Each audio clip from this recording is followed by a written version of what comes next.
DSN delivery today. So that is the fuel filter bracket for Felix, and then the fuel filter bracket that's currently will go to mount the fuel pump on the van. Also got DSN plate. Yes, there's a bit of blue tape on, but I'm doing some maths at the moment. And there's another piece on the van as well, which is the heater Haltech, but I'll show you that at a later date. So I've been trying to work out the maths at the moment on a piece of the cardboard that came with, and trying to centralise the holes.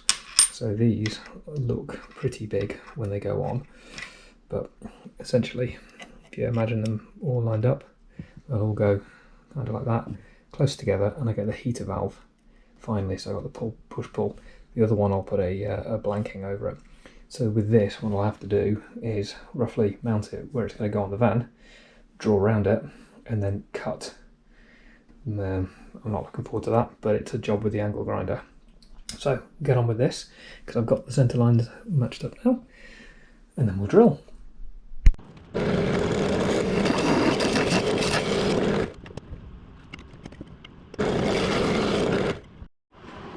And there we have it, all drilled.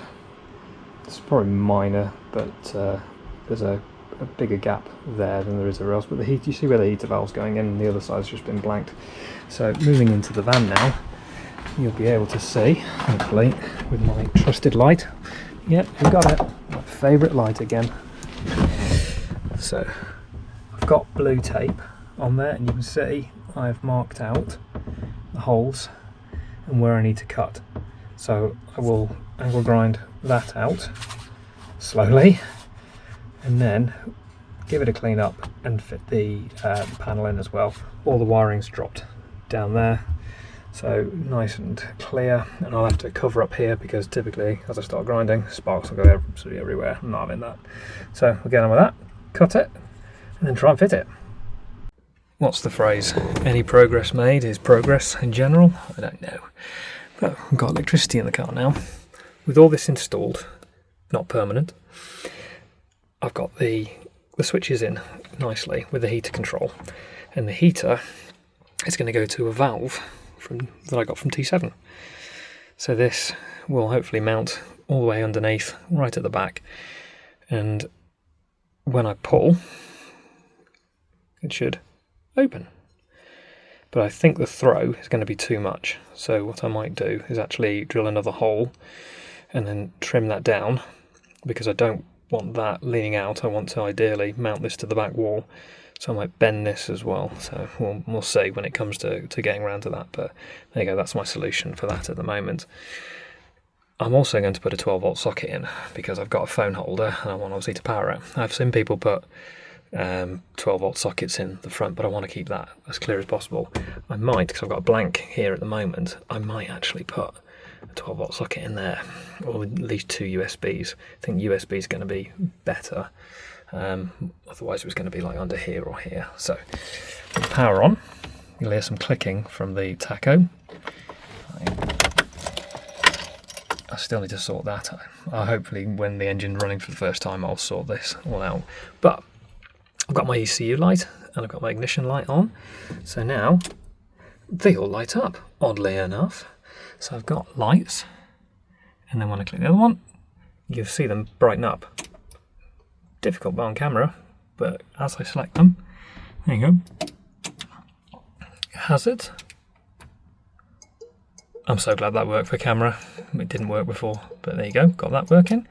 The fan. You'll hear this slowly start to spool, then it gets really loud.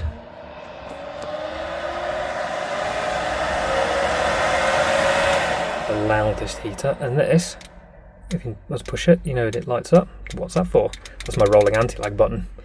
So it was nothing really before, it was rear fog and I haven't got it on this.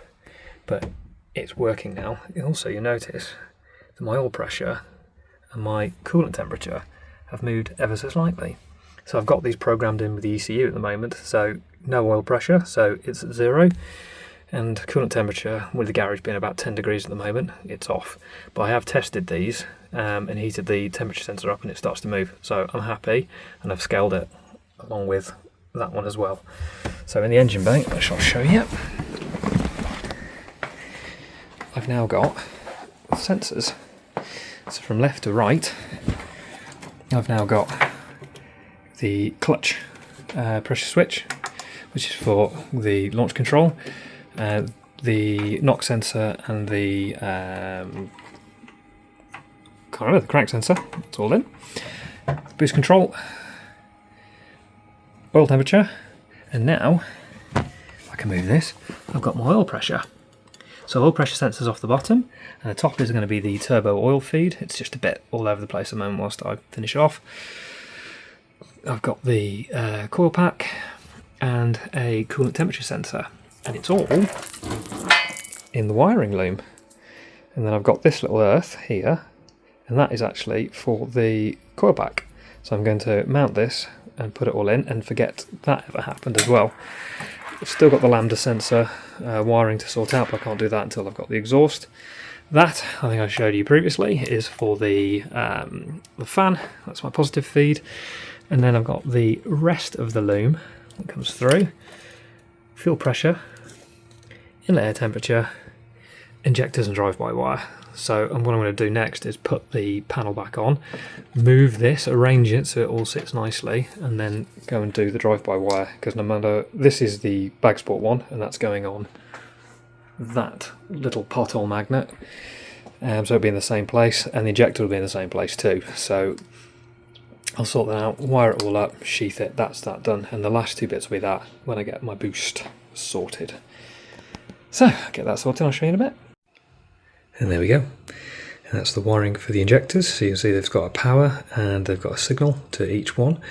These are the Bosch 750cc EV14s. These are brilliant. They're on Felix, so really happy with them. They work fantastically.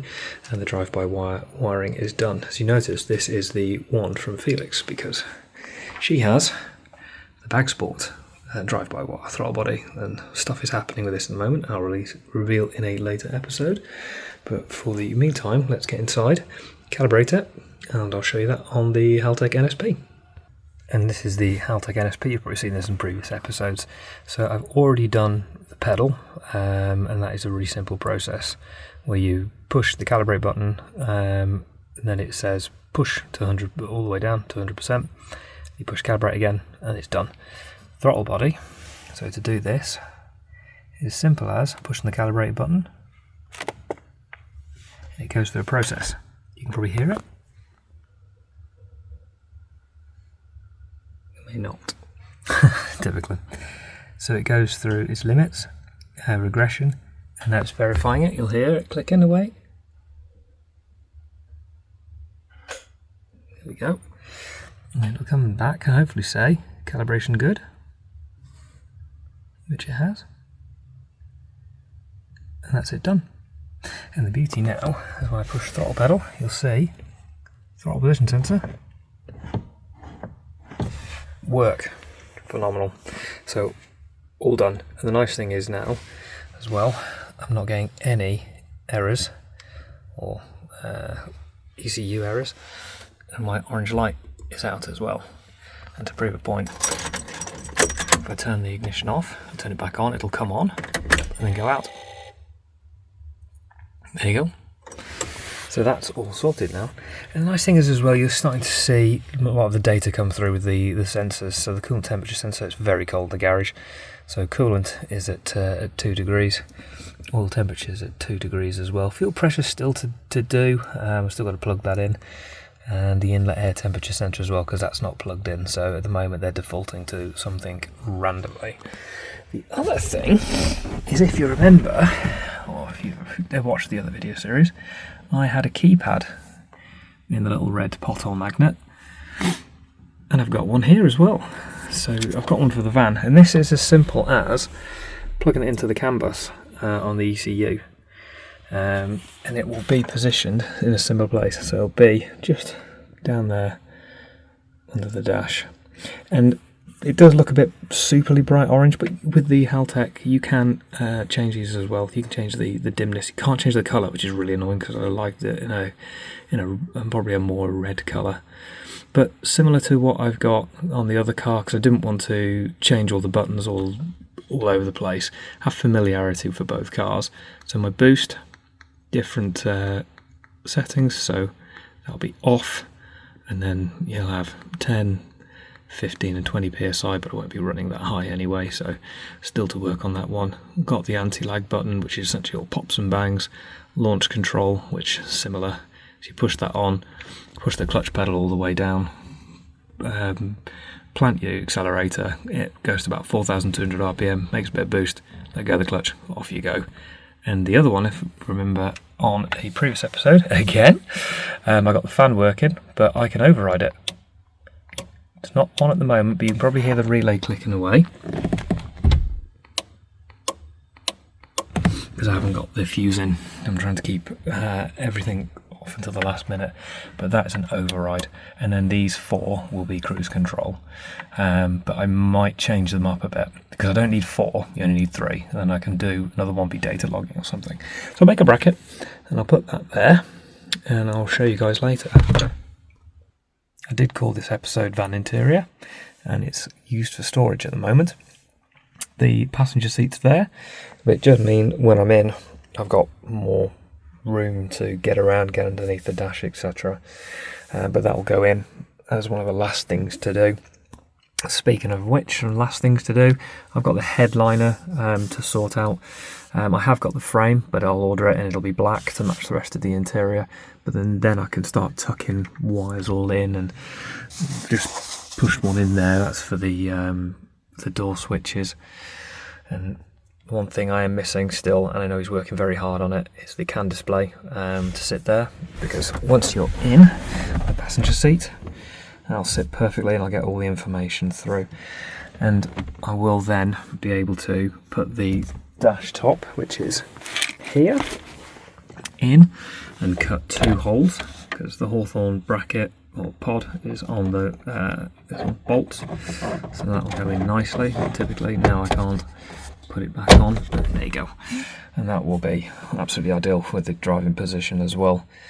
I was going to start putting the dash together, but realised actually once I start getting the rest of the wiring done and the engine started, if something's wrong, then I've got to pull it all apart. So yes, the pod is really loose at the moment. Well, it's not even screwed on, but it means I can get to things, and then the dash can go in, and then the interior can be finished, and I'll be super happy.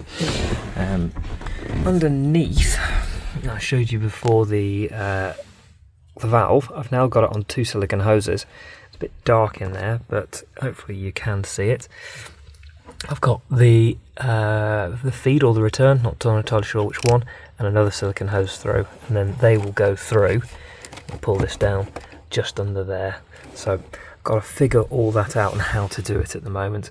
I might have to do some trimming. It's taken a bit of head scratching, but the beauty then is once I've got that sorted, I've got my heater valve, and then the loudest fan on the planet can actually warm the van for when I'm driving in winter, because this is going to be used all year round, whereas that little pothole magnet, as I've said, is used only really during spring and summer, longevity more than anything else. So yeah, the next episode will end up being more engine work, I think.